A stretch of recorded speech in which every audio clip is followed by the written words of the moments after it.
Professor last 2 questions پوچھا گیا ہے کہ اگر خواب حقیقت ہو جائے تو کیا اسے الہام بھی کہا جا سکتا ہے؟ میں نے آپ کو خواب میں دیکھا اور جو آپ نے کہا وہی ہوا، تو اس کا کیا مطلب؟ پتہ نہیں میں نے کیا کہا ہوگا. اصل میں تو نہیں اس پہ رائے دے سکتا، اور جب تک میں پورا خواب سن نہ لوں اور روایت اور درایت پہ کنفرم نہ کر لوں میں نہیں اس کا جواب دوں. مگر اگر ایسا ہوتا، سنیں آپ میری بات، آپ نے کبھی ماضی میں سنا ہوگا کہ میں سمندر میں سفر کر رہا تھا، جہاز ڈوبنے لگا، میں نے اپنے مرشد کو یاد کیا، پھر ناگہاں مرشد حاضر ہوئے اور انہوں نے شانے سے جہاز کو اٹھا کے سیدھا کر دیا. مرشد کبھی رستم زمانہ بھی ہوتے تھے. اب اس قسم کی مثالیں آپ کو بڑی ملتی ہیں کہ جس میں تصور مرشد میں اتنی زیادہ قوت بتائی جاتی ہے. But that doesn't happen. بالکل نہیں ہوتا.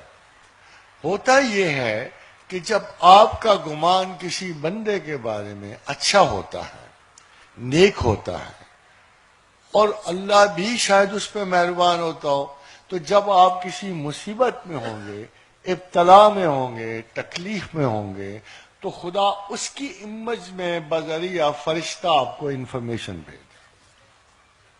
یہ کبھی وہ آدمی نہیں ہوتا، نہ وہ ٹریول بھی نہیں کرتا. یہ سب نہ جاننے والوں کے قصے ہیں.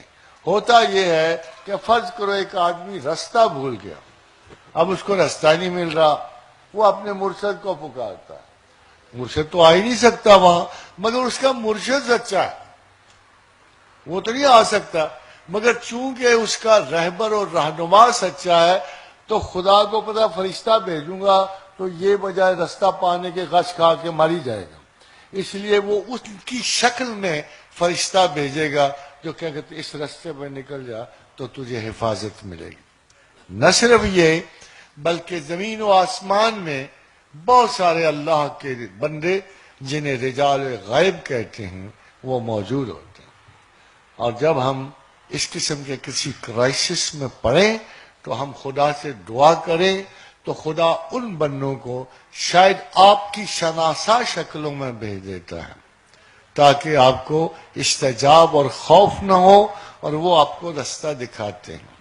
اور خادم حضرات، نواب صدیق حسن خان بھوپال نے یہ حدیث لکھی کہ جب یہ حدیث آئی کہ انہوں نے یا عباد آیوں نے کہا یا عباد اللہ، تو کہتے ہیں کہ میں دریائے نرمدا میں تیر جا رہا تھا تو میری بہیلی، وہ جو تھے نا چھکڑا سا میرا، وہ ریت میں پھنس گئی اور ہم نے بڑا زور لگایا مگر وہ نہیں نکلی.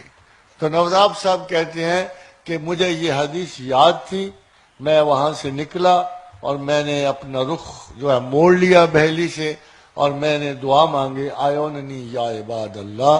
تو جب مڑ کے دیکھا تو میری بہلی ساحل پہ کھڑی تھی. واللہ عالم بالصواب. میں سمجھتا ہوں کہ نواب صاحب سچے تھے، اچھے محدث تھے اور ہندوستان میں اہل حدیث کے بانی ہیں. امید ہے کہ انہوں نے سچ بولا. سر یہ